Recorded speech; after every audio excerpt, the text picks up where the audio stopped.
Definite integration चल रहे थे, लेकिन इनडिफिनिट वाले में एक्सरसाइज 19.11 इंटीग्रेशन बाई पार्ट्स का स्पेशल केस ही बचा हुआ था।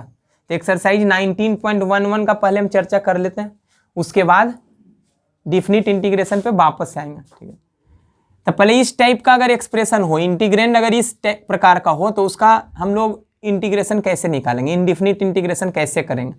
तो देखो e⁴x उसमें जरूर रहेगा, e⁴x इंटीग्रेंट का एक पार्ट होगा, और दूसरा रहेगा क्या कि कोई फंक्शन और उसी का डेरिवेटिव, ठीक है, प्लस में होगा।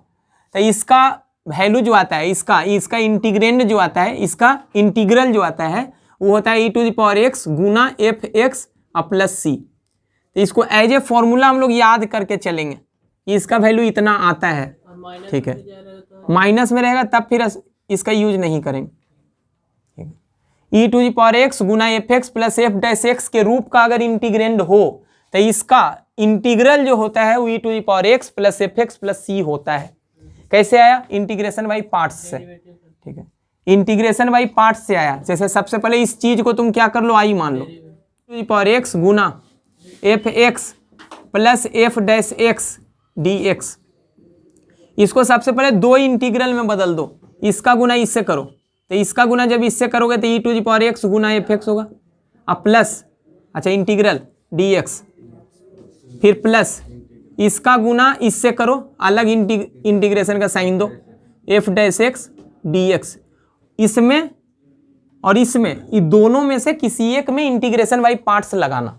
किसी में भी इंटीग्रेशन बाई पार्ट्स लगाओगे तो इसको, इसका टोटल का वैल्यू, इस टोटल का वैल्यू यही आएगा। करके देखते हैं, इसमें हम इंटीग्रेशन बाई पार्ट्स लगाते हैं पहले वाले इंटीग्रल में। तो यहाँ देखो, इसको u किसको मानोगे, v किसको मानोगे।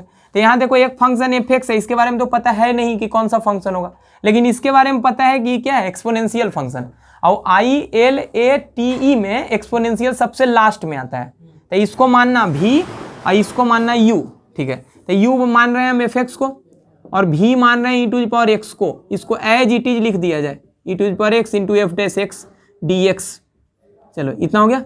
इसमें इंटीग्रेशन बाई पार्ट्स लगाओ इसमें। तो इंटीग्रेशन बाई पार्ट्स क्या था, देखो दो फंक्शन जब u और v प्रोडक्ट में था तो इंटीग्रेशन बाई पार्ट्स कैसे यूज करते थे, पहले वाले फंक्शन को बाहर रखते थे, दूसरे वाला फंक्शन का इंटीग्रल निकालते थे, बीच में देते थे माइनस, फिर देते थे इंटीग्रेशन का साइन, पहले वाला फंक्शन का डेरिवेटिव लिखते थे u का, और फिर दूसरे वाले फंक्शन का इंटीग्रल का होल इंटीग्रल।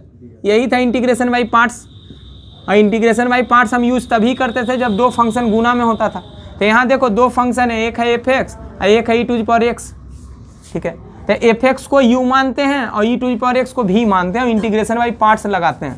तो u को रख लिए बाहर, और v का इंटीग्रेशन, e⁴x का इंटीग्रेशन करोगे तो e⁴x ही आएगा। इंटीग्रेशन कर दी e⁴x का, बीच में माइनस, फिर क्या होता था, पहले वाले फंक्शन u का डेरिवेटिव, तो fx का डेरिवेटिव होगा f'(x), फिर दूसरे वाला फंक्शन का इंटीग्रल, तो e⁴x का इंटीग्रेशन करने के बाद क्या आएगा, e⁴x ही आएगा, और फिर dx, फिर दूसरा वाला जस का तस लिख दिया जाए, e⁴x f'(x) dx, यही है। अच्छा, इसके बाद जरा देखो ये एक्सप्रेशन देखो और ये वाला एक्सप्रेशन देखो, देखो दोनों एक ही चीज है, एक माइनस में है एक प्लस में है, तो ये दोनों कैंसिल आउट हो जाएगा। तब बचेगा क्या, e⁴x गुना fx। अब पूरा इंटीग्रेशन कंप्लीट हो चुका है, इसलिए कि कांस्टेंट ऑफ इंटीग्रेशन। तो यही बात बोल रहे हैं, जब भी इस टाइप का एक्सप्रेशन होगा तो इसका इंटीग्रल का वैल्यू जो होगा e⁴x गुना fx होगा, यही होगा। अब इस पर हम कुछ सवाल लेते हैं जो तुम्हारे एक्सरसाइज 19.11 के एग्जाम्पल में दिया हुआ है। तो एग्जाम्पल का सवाल तुम लोग के लिए हम बना देते हैं, एक्सरसाइज का खुद से बना लेना, सारा सवाल बन जाएगा। ठीक है, इस पूरे एक्सप्रेशन को हम किए क्या, दो इंटीग्रल में बदले। इस पूरे एक्सप्रेशन को दो इंटीग्रल में बदले तो क्या हुआ, जैसे आई मान लिए थे इसको e⁴x into fx plus f'(x) dx, यही था। इसको सबसे पहले दो इंटीग्रल में बदले थे तो लिखे थे e⁴x इंटू fx प्लस, अच्छा dx, plus integral of e⁴x into f'(x) dx। हम क्या किए थे, इसमें इंटीग्रेशन बाई पार्ट्स लगाए थे। इस बार हम क्या कर रहे हैं, इसमें इंटीग्रेशन बाई पार्ट्स लगाते हैं, इसको एज इट इज छोड़ देते हैं। तब भी उसका पूरे का वैल्यू जो आएगा इसका, इस इंटीग्रल का वैल्यू जो आएगा उतना ही आएगा, फर्क नहीं पड़ेगा। जैसे अगर इसको e to the power x fx कर दे, रहने दे, और इसमें इंटीग्रेशन बाई पार्ट्स लगाते हैं, तो इंटीग्रेशन बाई पार्ट्स लगाने के पहले सबसे पहले फंक्शन को तुम एज्यूम करते हो कि किसको u मानना है, किसको v मानना है। तो हम बोले थे u उसी को मानना जिसका डेरिवेटिव निकालना आसान हो, और v उसी का मानना जिसका इंटीग्रल निकालना आसान हो। तो तुम ही बताओ एफ डैश एक्स वास्तव में है क्या? एफ एक्स का डिफरेंशिएशन। तो एफ डैश एक्स किसका डेरिवेटिव है? एफ एक्स का। तो एफ डैश एक्स का इंटीग्रल जो होगा वो वापस एफ एक्स आ जाएगा, क्योंकि इंटीग्रेशन और डिफरेंशिएशन दोनों एक दूसरे का इन्वर्स प्रोसेस होता है, रिवर्स प्रोसेस होता है। तो एफ डैश एक्स चूंकि डेरिवेटिव है एफ एक्स का डेरिवेटिव है, इसीलिए एफ डैश एक्स का इंटीग्रल जो होगा वो एफ एक्स आ जाएगा वापस। तो इसका इंटीग्रेशन निकालना आसान है, ठीक है। इसीलिए इसको हम क्या मानेंगे? भी मानेंगे, क्योंकि इसका इंटीग्रल निकालना आसान है। तो इसको u इंटू भी पे तोड़ते हैं, इसको u मानते हैं और इसको भी मानते हैं, मानो। तो u को रख दिए बाहर, अब भी का इंटीग्रल एफ डैश एक्स का इंटीग्रल क्या होगा? एफ एक्स होगा, फिर बीच में माइनस, फिर इंटीग्रल ऑफ पहले वाले फंक्शन का डेरिवेटिव। तो e to the power x का डेरिवेटिव होता है e to the power x, और दूसरे वाला फंक्शन एफ डैश एक्स का इंटीग्रल, तो एफ डैश एक्स का इंटीग्रल क्या होगा? एफ एक्स होगा। हो गया। अब देखो वापस से ई वाला देखो फंक्शन, इस फंक्शन को देखो और इस वाले फंक्शन को देखो, देखो दोनों सेम है तो कैंसिल आउट हो गया। अब बच गया e to the power x गुना f x plus c constant. देखो यही चीज है क्या? तो तुम किस में इंटीग्रेशन बाई पार्ट्स लगाते हो उससे मायने नहीं रखता है। इस फॉर्म का जब भी एक्सप्रेशन दिखेगा, इंटीग्रेंड दिखेगा, तो इस पूरे का इंटीग्रल वैल्यू जो होगा वो इतना होगा। इसको सबसे पहले तो याद ही कर लो, क्योंकि हम आने वाले कुछ सवालों में इसी का डायरेक्ट यूज करने वाले हैं। 19.11 का एग्जाम्पल का पहला सवाल क्या है? देखो पहला क्या है? e to the power x, integrand है e to the power x गुना tan x plus sec square x dx, यही है। इसका वैल्यू हमको फाइंड करना है, इंटीग्रल निकालना है इस एक्सप्रेशन का, ठीक है। तो सबसे पहले तुम देखो क्या इसी फॉर्मूला पे सेट कर रहा है क्या? देखो एफ एक्स, अगर तुम tan x को एफ एक्स मान लो फंक्शन है, तो क्या उसी का डेरिवेटिव है क्या? एफ एक्स का डेरिवेटिव को एफ डैश एक्स से डिनोट करते हैं, पता ही है। तो tan x का डेरिवेटिव डिफरेंशिएशन का वैल्यू सेक स्क्वायर एक्स होता है। तो इसको अगर डायरेक्ट इस फॉर्मूले पे यूज करना, तो बस तुम यही लिखना कि यह e to the power x integral of e to the power x f x plus f dash x के रूप का है, के रूप का है, ऐसे लिख दिए। और इसका वैल्यू जो होता है, इसीलिए i का वैल्यू जो होगा, ठीक है। और हम जानते हैं, हमको पता है कि इसका वैल्यू क्या होता है, इसका वैल्यू जो होता है वो e to the power x गुना एफ एक्स होता है। तो इसीलिए अच्छा यहाँ लिख दो, जहां एफ एक्स जो है, एफ एक्स जो है वो क्या है? tan x है। एफ डैश एक्स को लिखने का जरूरत नहीं है, सिर्फ एफ एक्स, ठीक है। इसीलिए i बराबर जो होगा, i का वैल्यू होगा e to the power x गुना एफ एक्स प्लस सी, यानी कि e to the power x और एफ एक्स हम बोले किसको है? tan x को, प्लस सी, और यही आंसर होगा इस सवाल का। ये जो फॉर्मूले का यूज नहीं करना चाहे, पूरा डिटेल करें, तो जैसे प्रूफ किए थे इसमें वैसे ही कर दो। इसको सबसे पहले दो इंटीग्रल में बदल दो, e to the power x गुना tan x dx, प्लस फिर e to the power x का गुना इससे करोगे, उसको अलग इंटीग्रल में बदल दो, दूसरे इंटीग्रल, इतना। और फिर किसी एक में इंटीग्रेशन बाई पार्ट्स लगा दो। तो हम इसमें लगा रहे हैं, चाहो तो उसमें भी लगा सकते हो। तो बताओ इसमें इंटीग्रेशन बाई पार्ट्स लगाओगे तो सबसे पहले u मानोगे और v मानोगे। तो बताओ ये ट्रिग्नोमेट्रिक है, ये एक्सपोनेंशियल है, तो इसको u मानते हैं और इसको v मानते हैं, ठीक है। तो u वाला कहाँ रखोगे? बाहर। चलो u रख लिए बाहर, और दूसरे वाले फंक्शन v का इंटीग्रल करोगे जो e to the power x होगा। नहीं बात करो तुषार, भैया बोले तब मानोगे, ठीक है। अच्छा इसके बाद क्या करोगे? इंटीग्रल ऑफ u का डेरिवेटिव। तो u का डेरिवेटिव क्या होता है? tan x का डेरिवेटिव होता है सेक स्क्वायर एक्स, और फिर e to the power x v का इंटीग्रल। तो v का इंटीग्रल क्या होगा? e to the power x dx, और फिर ये वाला जो सेकेंड वाला था उसको एज इट इज लिख दो, e to the power x sec square x dx। देखो ये वाला चीज जितना है प्लस में उतना ही चीज है देखो माइनस में, e to the power x गुना सेक स्क्वायर एक्स ही है। तब बचा क्या? tan x into e to the power x. इसको ऐसे भी लिख सकते हो, e to the power x गुना tan x, या फिर ऐसे ही छोड़ दो, अब प्लस सी, यही आंसर होगा, ठीक है। अच्छा यहाँ पर जो इसमें किए हो तुम, इसमें किए होते, यहाँ पर कांस्टेंट ऑफ इंटीग्रेशन छूटा है, तुम चाहो तो दे सकते हो यहाँ, और वही वाला सी यहाँ आया। देखो इस एग्जाम्पल का सेकेंड सवाल बनाने के पहले हम कुछ एक सवाल पूछते हैं कि बताओ इसका डेरिवेटिव निकालोगे तो कितना होगा। एक्स स्क्वायर प्लस 1 का यहाँ स्क्वायर रूट है, ऐसे square root x square plus 1 का स्क्वायर रूट नीचे में डिनोमिनेटर में, इसका डेरिवेटिव निकालना है, इसका डिफ्रेंशिएट करना है, इसको डिफ्रेंशिएशन करना है, ठीक है। इसका डेरिवेटिव का वैल्यू क्या होगा। तो सबसे पहले तुम चेन रूल लगाओगे, चेन रूल लगाओगे, तो बताओ क्या करोगे। 1/√x का डेरिवेटिव डायरेक्ट यूज करते थे हम लोग, याद करो 1/√x का डेरिवेटिव पूछ रहे हैं, इंटीग्रल नहीं हम पूछ रहे हैं। कितना होता है 1/√x का। अच्छा डायरेक्ट फॉर्मूला नहीं पढ़े हैं, चलो डिटेल कर लो। d/dx इसको लिख सकते हो x पे पावर -½ नीचे रहेगा तो x पे पावर +½ ऊपर जाएगा तो -½ बताओ डेरिवेटिव कैसे निकालते थे। x पे पावर n का डेरिवेटिव क्या था, n x पे पावर n-1 डिफ्रेंशिएशन पूछ रहे हैं हम, ठीक है। तो बताओ इसका क्या होगा, n आ जाएगा आगे और x पे पावर n-1, n-1 का मतलब -½ -1 यानी कि -½ ये हो गया x पे पावर -½ और -1 मिल के -3/2। ये नीचे चला जाएगा तो प्लस पावर बना देगा, प्लस पावर, तो कितना बनेगा नीचे x पे पावर 3/2। इतना नहीं आएगा क्या, बिल्कुल आएगा। तो इसका अगर करोगे उसी प्रकार से, तो बताओ सबसे पहले क्या करोगे, इसको करोगे x के रेस्पेक्ट में कि इसके रेस्पेक्ट में पहले करोगे। तो इसके रेस्पेक्ट में करोगे तो उतना ही आएगा -1/2 यही होगा ना। और फिर x, लेकिन x के जगह पे है क्या, एक्स स्क्वायर प्लस 1 पे पावर है 3/2। लेकिन अभी देखो x के रेस्पेक्ट में हुआ नहीं है, ये हुआ है एक्स स्क्वायर प्लस 1 के रेस्पेक्ट में। तो अब एक्स स्क्वायर प्लस 1 का करोगे तो एक्स स्क्वायर प्लस 1 का कितना 2x होगा। तो ये 2 से 2 कैंसिल हो जाएगा, आएगा कितना -x ऊपर आएगा और नीचे आएगा एक्स स्क्वायर प्लस 1 पे पावर 3/2। तो अभी थोड़ा सा तो ध्यान ही रख लो कि इसका वैल्यू, इसका इंटीग्रल जो होगा इतना होगा। अच्छा इसका मतलब ये भी तो है, रूट का मतलब ऐसे भी तो होता है कि इसका पावर कितना हाफ इतना, तो इसका इंटीग्रल इतना होगा। अभी थोड़ा सा ध्यान रख लो। तो उस चीज को हम शायद यहाँ लिख लेते हैं, यहाँ लिख देते हैं कि हम निकाले कि इसका 1/√x² प्लस 1 का डेरिवेटिव निकाले तो वो आया -x बटा x² प्लस 1 पे पावर 3/2 आया। हम क्यों ऐसा बात बोल रहे हैं, क्योंकि हम इस सवाल को पहले से बनाए हुए हैं, ठीक है। अच्छा अब आते हैं इस सवाल पे।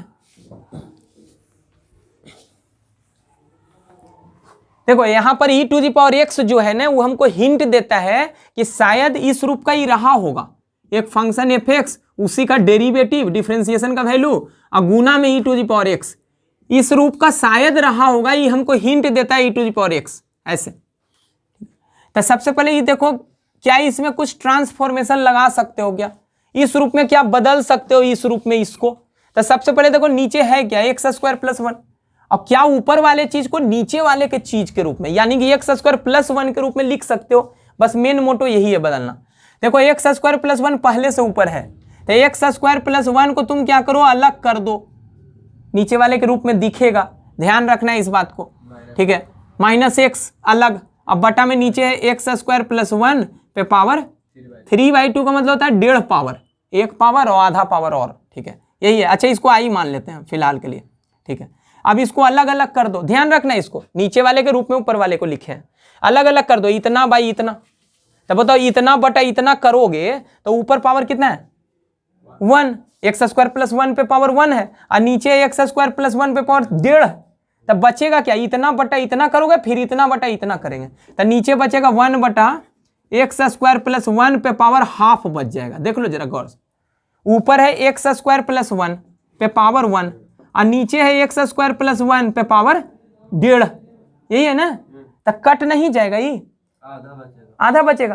कैसे करते हो, पावर घटाते ही हो ना, तो नीचे घटाना है। तो बताओ ना, दोनों का बेस तो यही है। तो पावर 3/2 में 1 घटाओगे तो कितना बचेगा, आधा। समझ गए होगे, ठीक है कि नहीं आया। अच्छा e पे पावर x छूट गया तो यहाँ पर e पे पावर x लिख दो, ठीक है, ये छूट गया गलती से।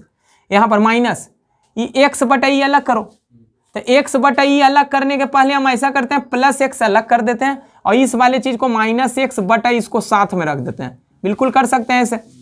क्यों कर सकते हैं, क्योंकि देखो हमको फॉर्मूला जो चाहिए हम बस यही सोच रहे हैं कि शायद ही इस रूप का रहा हो, ठीक है। तब प्लस है यहाँ, अब देखो प्लस हमको चाहिए होगा, इसीलिए हम प्लस यहाँ किए, लेकिन ऊपर था कितना माइनस, तो माइनस वाले को अलग कर लिए, ठीक है। इसको ऐसे करके और यहाँ e to the power x dx। अब जरा गौर से देखो इस फंक्शन का डेरिवेटिव कितना था, देखो हम निकाल चुके थे, यही चीज है नहीं, एक्स स्क्वायर प्लस 1 पे पावर हाफ ही है, रूट का मतलब वही, इसका डेरिवेटिव इतना होता है क्या, देखो।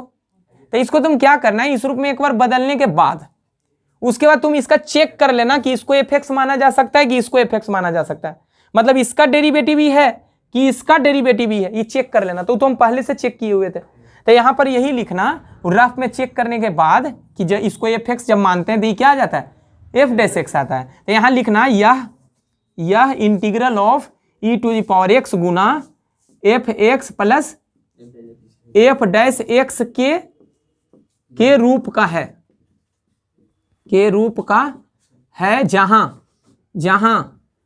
fx क्या है, fx क्या है 1 बटा एक्स स्क्वायर प्लस 1 पे पावर हाफ बोल दो या रूट बोल दो, एक ही बात है, इतना है, ठीक। लिख सकते हो this is of the form integral e to the power x fx plus f dash x where fx equal to 1 by x square plus 1 पे पावर 1/2, ठीक है। अब इसका वैल्यू क्या लिख सकते हो, इसीलिए i का वैल्यू चूंकि इस रूप का है, इसीलिए i का वैल्यू क्या होगा, e to the power x गुना fx प्लस c, इतना होगा।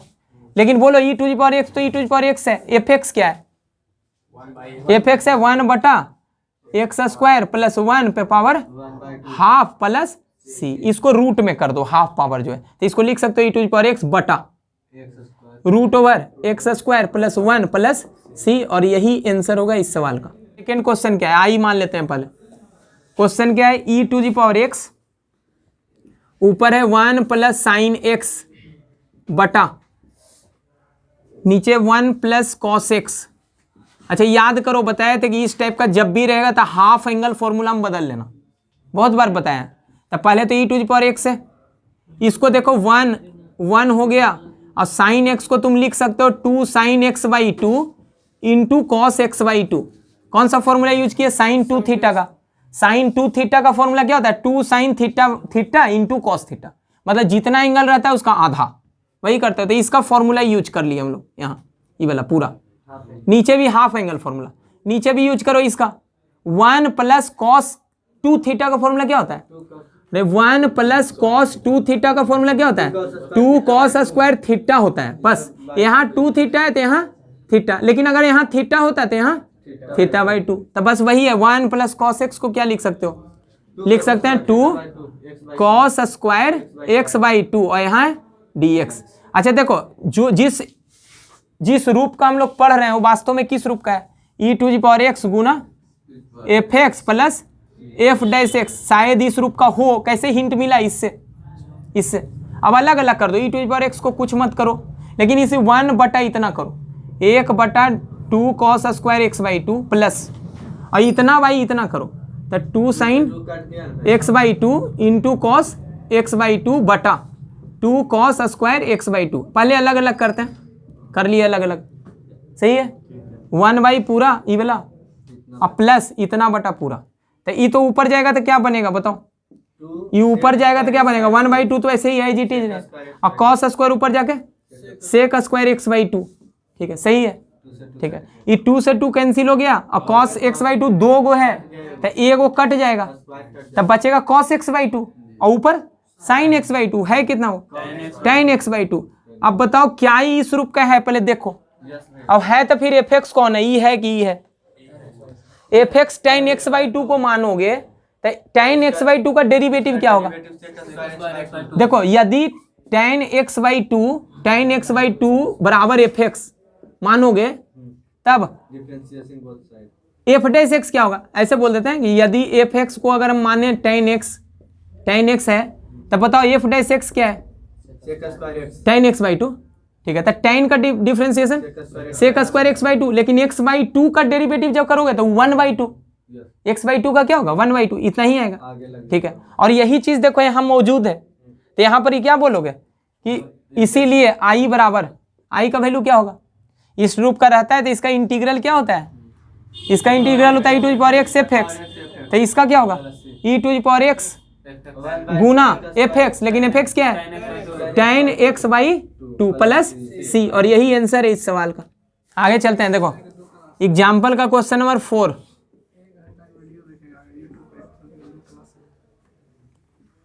X e to the power x बटा 1 प्लस एक्स का होल स्क्वायर डी एक्स।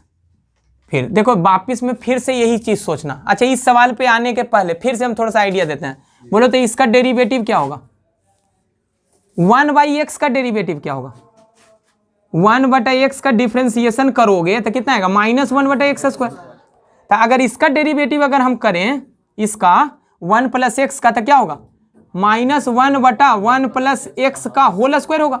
अरे एक्स में 1 ही गुना है ना, फर्क नहीं पड़ता है उससे, तो इसका डेरिवेटिव इतना होगा। ठीक है, समझ रहे हो इस बात को? ठीक है, तो इसको भी फिलहाल के लिए मिटाते हैं। देखो अच्छा, क्यों हम बता पाए, क्योंकि एक बार मेरा सवाल ही बनाया हुआ है इसीलिए हम बोल रहे हैं। ठीक है, अच्छा फिर से वापिस से वही काम करो, क्या नीचे वाले के रूप में यानी कि 1 प्लस एक्स के रूप में इस एक्स को लिख सकते हो क्या? ई टू द पावर एक्स को एकदम अलग रखो, कुछ मत करो। अब बस यही सोचो, ये ऊपर एक्स जो है क्या उसको 1 प्लस एक्स के रूप में लिखा जा सकता है? देखो इसको लिख सकते हो तुम 1 प्लस एक्स -1, देख लो अच्छे से, बस आइडिया ही रख लो कि हाँ इस सवाल से बनाते हैं हम लोग। ठीक है, इस तरीके से बटा 1 प्लस एक्स का होल स्क्वायर। अब फिर अलग अलग कर दो, अलग अलग फ्रैक्शन में बदल दो, इतना बटा पूरा और 1 बटा पूरा। तो क्या लिखे इसको 1 बटा एक्स बटा पूरा लिख देते हैं एक बार पूरा, माइनस 1 बाई 1 प्लस एक्स का whole square e to the power x d x. अच्छा डी एक्स छूट गया यहाँ, सही है। अच्छा अब क्या करोगे, बोलो ये कटेगा नहीं, तब बचेगा क्या 1 बाई 1 प्लस एक्स बचेगा, और यहाँ से क्या बचेगा -1 प्लस एक्स का होल स्क्वायर, यही है e to the power x d x, यही है। अब बोलो इसको अगर एफ एक्स मानोगे तो इसका डेरिवेटिव माइनस सहित होगा, तो इसको तुम ऐसे भी तो लिख सकते हो प्लस ऑफ इतना, ऐसे लिखा जा सकता है। इसको एफ एक्स मानोगे तो एफ डैश होगा, एक्स होगा, वो तो दिखना चाहिए। तो ये f x plus f dash x गुना e to the power x, तो इसका डेरिवेटिव होता क्या है e to the power x गुना एफ एक्स। अच्छा इसके डायरेक्ट नहीं लिखना, भले लिख देना कि यह e to the power x गुना f x plus f dash x d x के रूप का है, इसीलिए आई बराबर। ठीक है, तो क्या होगा e to the power x गुना एफ एक्स का वैल्यू प्लस सी, तो इसको एक में मिला दो, e to the power x का गुना 1 से e to power x 1 plus x plus c, और यही आंसर होगा। अच्छा ध्यान देने योग्य क्या बात थी, तो बस यही था कि न्यूमरेटर एक्स को क्या लिखना है 1 प्लस एक्स के रूप में लिखना है, और फिर पार्शियल फ्रैक्शन कर देना, अलग अलग फ्रैक्शन में बदल देना। क्वेश्चन है क्वेश्चन नंबर 5। जब भी देखो डिनोमिनेटर में, कभी भी डिनोमिनेटर में अगर लॉग दिखे या इनवर्स दिखे, हमेशा याद रखना, जब भी डिनोमिनेटर में लॉग देखे या इनवर्स दिखे या ई पे पावर कुछ दिखे लॉग वाले, ठीक है, ई के पावर में कुछ दिखे, तो उस चीज को हमेशा कुछ मान लेना जेड। तो पहले अभी फिलहाल के लिए तो यही देखो कि लॉग में है डिनोमिनेटर में, तो डिनोमिनेटर में लॉग रहेगा इनवर्स रहेगा, तो उसको तुम कुछ जेड मान लेना, पहले तो एकदम नोट कर लो इस बात को।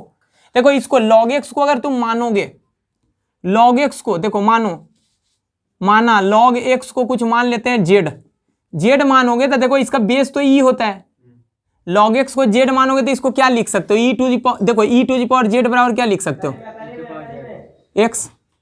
डिफिनीशन था ई लॉग का, लॉग और एक्सपोनेंशियल दोनों एक दूसरे, देखो लॉग एक्स को जब जेड माने तब वास्तव में इसको एक्सपोनेंशियल के फॉर्म में बदला जा सकता है। तब प्रॉपर्टी क्या था कि ई पे पावर इसको जेड लिख सकते हो बराबर एक्स, ऐसे लिखो, ऐसे लिख सकते हो।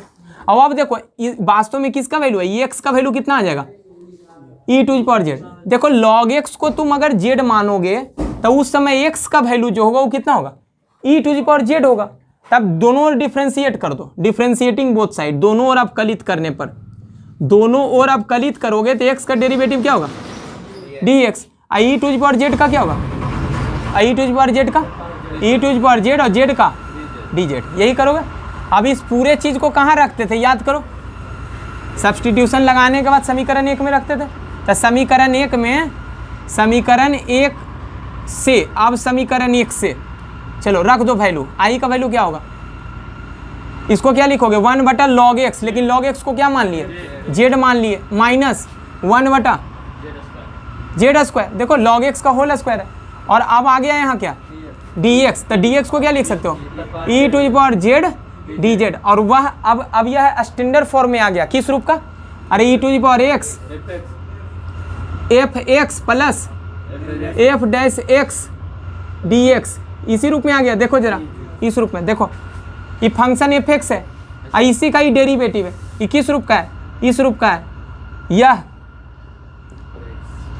e to the power x गुना, अच्छा e to the power x लिखते ना, डायरेक्ट यूज कर लो, चलो e to the power x, e to the power z, ये है एफ जेड, ये क्या है एफ डैश जेड, 1/z का डेरिवेटिव ही होता है ना माइनस में, अरे इसको ऐसे भी तो लिख सकते हो ऐसे, तो एफ एक्स है, ई एफ जेड है, ई एफ डैश जेड है, e e to the power z है, तो इसका वैल्यू क्या होगा, इसका वैल्यू होगा e to the power z, x के जब जेड है यहाँ, गुना एफ एक्स, तो एफ एक्स क्या है f z, f z f z f z कितना है 1/z प्लस सी। अगर तुम चाहो तो यहाँ पर ब्रैकेट में करके ऐसे लिख सकते हो ये वाला बात, कि इसका वैल्यू क्या होता है e to the power x f x plus c, इसीलिए ऐसे हो गया, और यही आंसर होगा। अभी जेड का वैल्यू रखना होगा, तो ई पर पावर जेड को क्या लिखे बोलो, देखो जेड का वैल्यू मत रखना, ई टू द पावर जेड का भी वैल्यू तो पता है, तो इसको लिख दिए एक्स गुना 1/z। अच्छा जेड किसको बोले, लॉग एक्स को, इसी को बोले। अच्छा बेस देना चाहो ये दो, नहीं देना चाहो मत दो, प्लस सी, यही आंसर हो जाएगा, यही आंसर। एग्जाम्पल का क्वेश्चन नंबर 6 क्या है देखना, सीरियली अभी बता रहा है, कहीं एक्सरसाइज हमको नहीं बताना है। एक्स स्क्वायर प्लस 1 और नीचे है एक्स प्लस 1 का whole square, e to the power x, ठीक है। फिर वापिस नीचे वाला एक्स प्लस 1 है, क्या ऊपर वाले को लिखा जा सकता है क्या, सोचो, देखो एक्स स्क्वायर प्लस 1 को क्या ऐसे लिख सकते हो, एक्स प्लस 1 का होल स्क्वायर कर देते हैं, इतना लिख देते हैं। इसका स्क्वायर करोगे तो क्या ये दोनों टर्म आएगा क्या, स्क्वायर करोगे तो एक्स स्क्वायर प्लस ए स्क्वायर प्लस बी स्क्वायर करोगे तो ये आ जाएगा। बताओ इतना लिखने पे हम कुछ एक्स्ट्रा लिख दिए, क्या लिख दिए extra, 2ab 2 into x into 1, यानी कि 2x एक्स्ट्रा लिखा गया ऐसा लिखने पर। इसका डिटेल करोगे तो क्या होगा, A square plus B square plus 2ab करोगे तो 2x, तो ये दोनों तो था इधर, तभी इक्वल टू देना गलत है। देखो एक्स्ट्रा में क्या है, इसमें 2x प्लस में, तो वो एक्स्ट्रा वाले चीज को हटाओ पहले, इसमें देखो ना -2x कट दोगे तो ये खत्म हो जाएगा, तो इधर इधर बराबर हो जाएगा, लिख सकते हैं ऐसे।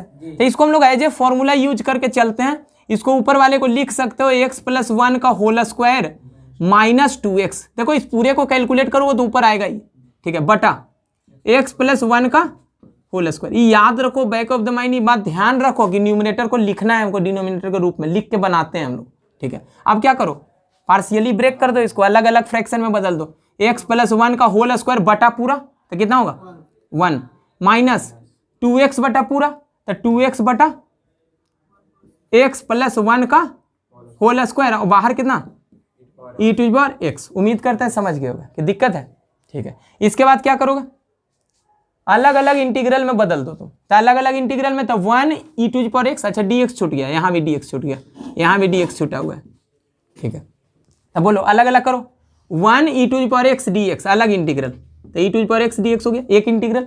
दूसरा इंटीग्रल क्या होगा, माइनस बाहर कर दिए तो कितना 2x बटा x प्लस 1 का whole square e to the power x dx। अच्छा इसका इंटीग्रल तो ऐसे भी कर सकते हो, कितना होगा e to the power x, हो गया, कांस्टेंट ऑफ इंटीग्रेशन नहीं दे रहे हैं अभी, ठीक है, माइनस। अच्छा ये 2 को कर लो बाहर, तो 2 को बाहर करोगे तो 2 बाहर हो जाएगा, और बचेगा कितना x प्लस 1 का whole square e to the power x dx। वापिस से देखो डिनोमिनेटर में कितना है x प्लस 1 का होल स्क्वायर, और ऊपर क्या है x, तो क्या इस न्यूमरेटर को तुम x प्लस 1 के रूप में लिख सकते हो, सोचो, तो क्या लिख सकते हो e to the power x minus ये 2 बाहर, और x को क्या लिख सकते हो x प्लस 1 माइनस 1 लिख सकते हैं, बिल्कुल याद रखो डिनोमिनेटर के रूप में लिखना है न्यूमरेटर को, बटा x प्लस 1 का होल स्क्वायर है यहाँ e to the power x dx, यही है। अब अलग अलग में बदलो तो क्या लिखोगे, e to the power x minus 2 बाहर, फिर बड़ा वाला ब्रैकेट दे दो क्या कि 2 गुना करना है, तो इतना बटा पूरा कितना हो जाएगा, हो जाएगा 1 बटा x प्लस 1 dx, अलग इंटीग्रल बदल दिए उसको। अब फिर माइनस, अच्छा अलग क्यों, ई टू द पावर x के रूप में हमको तो एक्सप्रेस करना है इस रूप में, e to the power x गुना f x plus f dash x. Idea कैसे लगा, इसको e to the power x को देख के, ठीक है, तब बोलो क्या लिखे इसको। तब पहले तो e to the power x को बाहर कर देते हैं, चलो लिख दिए इंटीग्रल, इंटीग्रल अच्छा इंटीग्रेशन का साइन, ठीक है। ये अलग अलग करोगे तो क्या होगा, होगा 1/1 प्लस एक्स, यही बनेगा।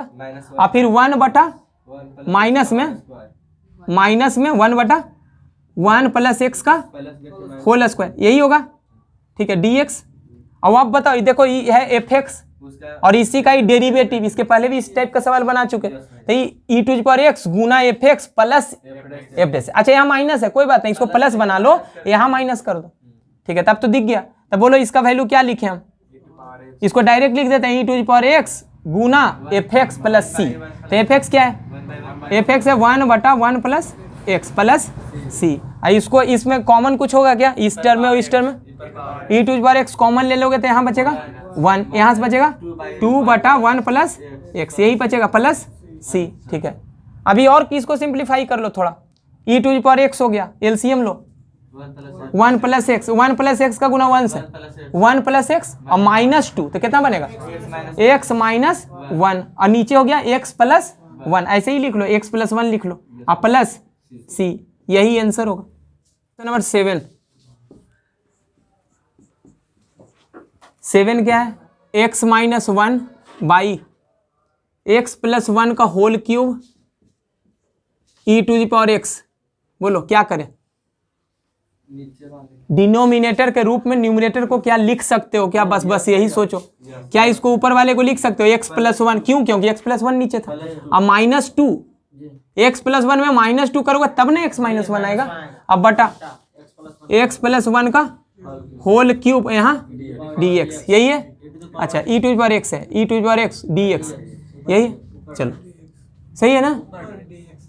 अच्छा e dx अलग अलग कर दो, अलग अलग करो, इतना बटा पूरा करोगे तो क्या होगा, बचेगा 1/x प्लस 1 का होल क्यूब की स्क्वायर बचेगा, स्क्वायर माइनस 2/x प्लस 1 का होल क्यूब। इसको ऐसे कर दें, ऐसे, यहाँ e to the power x और dx।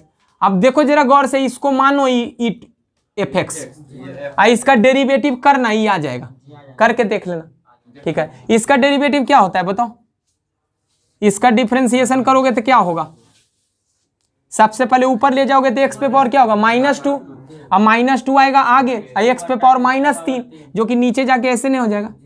अब देखो ना x के जगह पे वहां x प्लस 1 है और कुछ नहीं है, ठीक है। तो यह किस रूप का है, e to the power x गुना fx plus f dash x, तू लिख देना यह इस रूप का है, इसीलिए i का वैल्यू क्या होगा, e to the power x गुना fx, और fx है क्या 1/x प्लस 1 का होल स्क्वायर प्लस c, यही आंसर हो जाएगा, मान लेते हैं।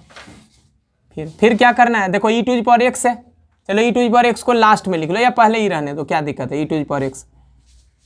फिर वापिस ऊपर है x प्लस 2 का होल स्क्वायर, कोई बात नहीं, हम x प्लस 2 समझते हैं, और नीचे है x प्लस 4। क्या ऊपर x प्लस 2 को x प्लस 4 के रूप में लिख सकते हो, बताओ x प्लस 2 को ऐसे लिख सकते हो, x प्लस 4 -2 लिख सकते हैं, वो x प्लस 2 ही हो जाएगा, बटा x प्लस 4 नीचे है, और इसका क्या है पूरे का होल स्क्वायर, चलो कर दिया, यहाँ dx लिख सकते हैं बिल्कुल। इसको क्या लिख सकते हो, e to the power x, अब अलग अलग कर दो, इतना बटा पूरा करो, कितना होगा 1 माइनस 2/x प्लस 4 का होल स्क्वायर। लेकिन हम जो फॉर्मूला पढ़े उसमें होल स्क्वायर को था नहीं, वो तो इस प्रकार का था, e to the power x, यहाँ था fx और plus f dash x, whole square को था नहीं, तो ऐसा करो इसको होल स्क्वायर को ब्रेक कर दो, एक्सपेंड कर दो, ठीक है। तो लगाओ फॉर्मूला, a माइनस b का होल स्क्वायर क्या होता है, a स्क्वायर 1 का स्क्वायर 1 प्लस b स्क्वायर, तो b स्क्वायर करोगे तो a square plus b square, तो b स्क्वायर करोगे तो इसका स्क्वायर ना, तो कितना हो जाएगा 4/x प्लस 4 का होल स्क्वायर, -2ab, तो -2 इंटू 1 गुना इतना करोगे तो कितना होगा 4/x प्लस 4 का होल स्क्वायर, नहीं ऐसा ही, यही होगा ना। अब देखो यहाँ तो 3 चीज आ गया, तो जरा गौर से देखो, इसका डिफरेंशिएशन क्या होगा, इसका डेरिवेटिव क्या होगा, किसका, इसका -4/x प्लस 4 का, इसका डेरिवेटिव क्या होगा, इसका डिफरेंशिएशन करो, इसका पूरे का डिफरेंशिएशन करो तो क्या होगा, 1/x का डिफरेंशिएशन क्या होता है -1/x स्क्वायर, तब -1/x का क्या होगा, +1/x स्क्वायर होगा। ये 4 का है क्या है, कांस्टेंट, तो 4 आ गया बाहर, 4 आ गया बाहर। और -1/x + 4 का क्या होगा, प्लस में आएगा 1/x + 4 का होल स्क्वायर, मतलब इतना आएगा 1/x + 4 का होल स्क्वायर। अब देखो क्या यही चीज है क्या, यहाँ देखो है। लेकिन अगर एक को भी हम शामिल कर लें, इसको अगर बोले कि इसका डेरिवेटिव क्या होगा, इसका डेरिवेटिव क्या होगा, अगर पूछेंगे 1 - 4 बटा इतना, इसका डिफरेंशिएशन पूछेंगे तो क्या इतना ही आएगा क्या, बिल्कुल आएगा। तो हम समझ रहे हैं कि हमको fx क्या रखना है, मिटाते हैं, बताओ। ये हो गया तुम्हारा 1 - 4/x, ये हो गया e⁴x, ये 1 -4/x + 4 को हम मान लेते हैं क्या, fx, ये fx, और इसी का डेरिवेटिव क्या होगा, है मौजूद है x + इतना, यही है ना, ठीक है। अच्छा e⁴x छूट गया ना शुरू में, ठीक है, ठीक है, तब तो हम समझ रहे हैं। तब लिख दो यह e⁴x गुना fx + f' dx के रूप का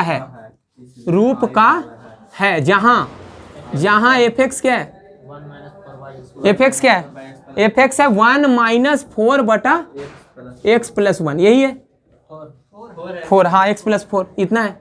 इसीलिए i का वैल्यू क्या होगा, यहाँ से क्या होगा, e⁴x, यही होता है ना, e⁴x इंटू fx। fx क्या है, fx है 1 - 4/x + 4 प्लस c। इसको और सिंप्लीफाई कर लो, भिन्न का जोड़ कर लो, एलसीएम x + 4 ऊपर आएगा, x + 4 में 4 घटेगा, कितना होगा x, और यही आंसर होगा इस सवाल का। क्वेश्चन नंबर 9 आई मान लेते हैं, यहाँ है log x बटा 1 + log x का होल स्क्वायर dx। देखो हम जो पढ़े हैं उसमें तो ई फॉर्म का पढ़ रहे हैं अभी, e⁴x यहाँ रहता था fx और प्लस f' dx, यही रहता था। तो इसका इंटीग्रल क्या होता था, e⁴x fx, यही होता था, ठीक है। जरा यहाँ देखो फिर से डिनोमिनेटर में लॉग आया क्या, डिनोमिनेटर में लॉग आया तो उसको मान लो, उसको जेड मान लेते हैं, तब माना। अब सवाल ये उठता है कि माने किसको, सिर्फ लॉग वाले को माने कि 1 + log को माने, बस यही सोचना है। तो देखो अगर तुम log x को मानोगे, log x को अगर मानोगे तो देखो e, तो यहाँ से आएगा क्या, बदलेगा, पहले इसको एक्सपोनेंशियल में बदल दो, प्रॉपर्टी e पे पावर z को क्या लिख सकते हो x, तो फिर डेरिवेटिव करोगे तो x का dx और e⁴z का e⁴z dz होगा। लेकिन समस्या तो तब हो जाएगा log x को जब z मानोगे तो नीचे 1 + z का होल स्क्वायर हो जाएगा, इतना हो गया। तो इस तरीके से करके देखना, क्या 1 + log x को z मान के बनाया जा सकता है, जरा सोचो। अगर 1 + log x को अगर z मान लें तब भी क्या होगा, डेरिवेटिव क्या उतना ही है, डेरिवेटिव क्या होगा, डेरिवेटिव कितना होगा 1 + log, अच्छा बड़ा गड़बड़ है, किसको माने, अच्छा देखो सबसे पहले 1 + log e⁴x को अगर z मानेंगे तो log x का वैल्यू क्या होगा, z - 1 होगा, ठीक है। तो फिर e पे पावर कितना आ जाएगा, z - 1 आ जाएगा, तब बड़ा समस्या होगा। तो ऐसा करते हैं हम log x को ही z मानते हैं, ठीक है। 1 + log x को मानने से बात नहीं बनेगी, तब ऐसा करो, मानो log x को मान लो क्या z, अब बेस क्या छिपा हुआ रहता है e, तो इसको अगले स्टेप में क्या लिख सकते हो, इसको लिख सकते हैं e पे पावर z बराबर x। देखो 1 + log x को मानने से बात नहीं बनेगी, e पे पावर z - 1 जैसा चीज कुछ आएगा, ठीक है। दोनों डिफरेंशिएट करो, अच्छा इसका मतलब क्या है, x बराबर e⁴z, दोनों ओर अवकलित करने पर, दोनों ओर अवकलित करोगे तो x का dx, e⁴z का e⁴z dz, यही होगा ना। अब इस पूरे चीज का वैल्यू कहाँ रखते थे, समीकरण 1 मान के और रखते थे, तो समीकरण 1 से बरा i इक्वल टू क्या होगा, बोलो log x को क्या माने हो, log x को z माने हो, अब बटा नीचे क्या है 1 + z का होल स्क्वायर और फिर है dx, और dx को क्या लिखोगे e⁴z dz। अब तो उस स्टैंडर्ड फॉर्म में शायद दिख रहा है, बोलो नीचे है 1 + z के रूप में और ऊपर है z, क्या करें न्यूमरेटर को लिखो डिनोमिनेटर के रूप में, तो क्या लिख सकते हो ऊपर वाले को 1 प्लस जेड माइनस 1 बटा 1 प्लस जेड का whole square e to the power z d z. अब क्या करोगे, अलग अलग करो, इतना बटा पूरा क्या होगा 1 बटा 1 प्लस जेड, और फिर इतना बटा पूरा करोगे तो माइनस में 1 बटा हाँ प्लस कर देते हैं, यहाँ माइनस कर देते हैं 1 प्लस जेड का whole square e to the power z, अच्छा डी जेड है, ये डी एक्स लिखा गया, डी जेड यही है ना। चलो अब देखो ये एफ एक्स मानोगे तो क्या होगा एफ डैश, तो इसका value e to the power z गुना एफ जेड, तो एफ जेड क्या है 1 बटा 1 प्लस जेड प्लस सी। अब वैल्यू रख दो जेड का, जेड किसको माने थे, अच्छा ई टू द पावर जेड को क्या रखें एक्स, चलो रख दो ये एक्स बटा नीचे 1 प्लस जेड, तो 1 प्लस जेड का मतलब 1 प्लस लॉग एक्स प्लस सी। अच्छा देखो 1 प्लस लॉग एक्स को तुम जेड मान के बना के देखना, शायद वैसे भी बन जाए, ठीक है। E to the power x नहीं दिख रहा है, e to the power x नहीं दिखा, लेकिन डिनोमिनेटर में लॉग एक्स आया है, लॉग एक्स है, तो लॉग एक्स को तुम क्या मान लेना जेड मान लेना, और फिर बना देना, वैसे ही बन जाएगा। इस रूप का फिर दिख जाएगा तुमको, इस रूप का फिर दिखेगा, ठीक है, उसके बाद कर लोगे। चलो चलते हैं अगले सवाल पर। सवाल हम ले रहे हैं पहले एक्सरसाइज 20 का डिफिनिट इंटीग्रेशन वाले का, डिफिनिट इंटीग्रेशन। तो डिफिनिट इंटीग्रेशन में भी इसी फॉर्म का तुमको दिखेगा। तो एग्जाम्पल का क्वेश्चन नंबर 55 इसी का एक्सरसाइज 20 का, ठीक है। इतना है, देखो लिमिट दिया हुआ है 0 से 1 x e to the power x बटा है एक्स प्लस 1 का होल स्क्वायर, इतना अभी किए हैं, बस खाली लिमिट नहीं था, ई वाला नहीं था, ई नहीं था, हम अभी बताएं, ठीक है। कौन सा सवाल था, सवाल नंबर 4 इस एक्सरसाइज के एग्जाम्पल का क्वेश्चन नंबर 4 यही है, सेम यही एक्स बाई 1 प्लस एक्स का whole square e to the power x बता चुके। तो इसका इंटीग्रल आया था कितना, इसका इंटीग्रल निकाले थे तो क्या आया था ई टू द पावर एक्स गुना 1 बटा 1 प्लस एक्स, यही आया था। तो इसका इंटीग्रल और फिर लिमिट रखोगे 0 से 1, तो पहले इंडिफिनिट जैसे निकाले थे वैसे निकाल लेना, और फिर लिमिट रख देना। तो एक बार अपर वैल्यू रखो, तो 1 रखोगे तो कितना होगा ई पे पावर 1 यानी कि ई बटा 1 प्लस 1 यानी कि 2 माइनस एक बार 0 रखो लोअर लिमिट, तो ई पे पावर 0 बटा 1 प्लस 0 यानी कि यहाँ तो ई पे बटा 2 हो गया, और किसी चीज पे पावर 0 बराबर क्या था 1 बटा 1 यानी कि 1, यही आंसर होगा इस सवाल का, ठीक है। और लेते हैं एक और सवाल डिफिनिट इंटीग्रेशन का क्वेश्चन नंबर 57 एग्जाम्पल का 57। देखो सवाल क्या है, लोअर लिमिट दिया हुआ है पाई बटा 3, अपर वैल्यू दिया हुआ है पाई बटा 2, यहाँ e to the power x 1 plus sine x बटा 1 plus cos x d x. देखो क्वेश्चन नंबर कौन सा था, अभी बनाए थे, क्वेश्चन नंबर दूसरा सेकंड एक्सरसाइज 20 के एग्जाम्पल में दिया हुआ है 56 डिफिनिट वाले में, और इनडिफिनिट वाले में एक्सरसाइज 19.11 का एग्जाम्पल का क्वेश्चन नंबर सेकंड, दोनों एक ही सवाल है, बस खाली यहाँ लिमिट दिया हुआ है। तो एक बार अपर वैल्यू एक बार लोअर वैल्यू रख के अब निकाल लोगे, ऐसा हम उम्मीद करें, ठीक है। अच्छा क्वेश्चन नंबर 53, क्वेश्चन नंबर 53 इसी एक्सरसाइज का एक्सरसाइज 20 का डिफिनिट इंटीग्रेशन वाले का ऐसे दिया हुआ है 1 से यहाँ है e to the power x बटा है x 1 plus x log x ऐसा है, और डी एक्स ऐसे। तो इसको कैसे करें, इस सवाल को कैसे करें, तो इस सवाल को हम बना देते हैं, इस सवाल को हम बनाते हैं। देखो सबसे पहले आई मान लेते हैं इसको, यही क्वेश्चन नंबर 53 एग्जाम्पल एक्सरसाइज किसका 20 का 20 का, ठीक है। तो ये है लिमिटिंग वैल्यू दिया हुआ है 1 से ई, और यहाँ दिया हुआ है e to the power x बटा x 1 plus x log x, यही डी एक्स। तो यहाँ देखो e to the power x हमको हिंट दे रहा है कि इस रूप का हो सकता है f x plus f dash x गुना e to the power x d x, इस रूप का हो सकता है, ऐसा हमको हिंट दे रहा है। तो पहले सबसे पहले क्या कर लो, इसको e to the power x को अलग रखो, एक्स जो बटा में है उसको अंदर जाके मिला दो, 1 प्लस एक्स लॉग एक्स बटा एक्स ऐसे कर दो, ठीक है। ऐसे फिर अलग अलग करो, ई टू द पावर एक्स, अलग अलग करो 1/x plus x log x बटा x करोगे तो x कट जाएगा, log x बच जाएगा।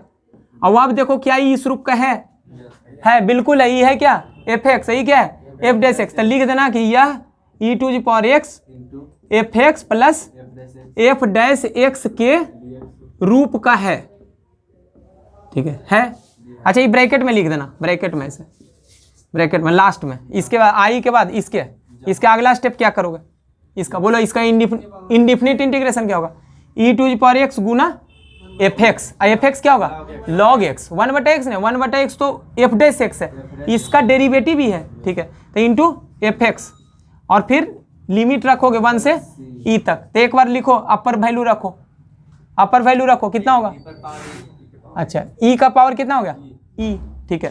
फिर लॉग ई, अब बेस तो ई छिपा हुआ रहता है, माइनस 1 रखोगे ना, 1 रखोगे तो ई पर पावर 1 गुने लॉग 1, और लॉग 1 का वैल्यू 0 होता है, तो पूरे को क्या बना देगा 0। तो हमारा आंसर कितना आएगा ई टू द पावर ई, और लॉग ई का वैल्यू कितना होता है 1 होता है, तो यही आंसर हो जाएगा e to the power e. E to the power एक कांस्टेंट है e to the power E.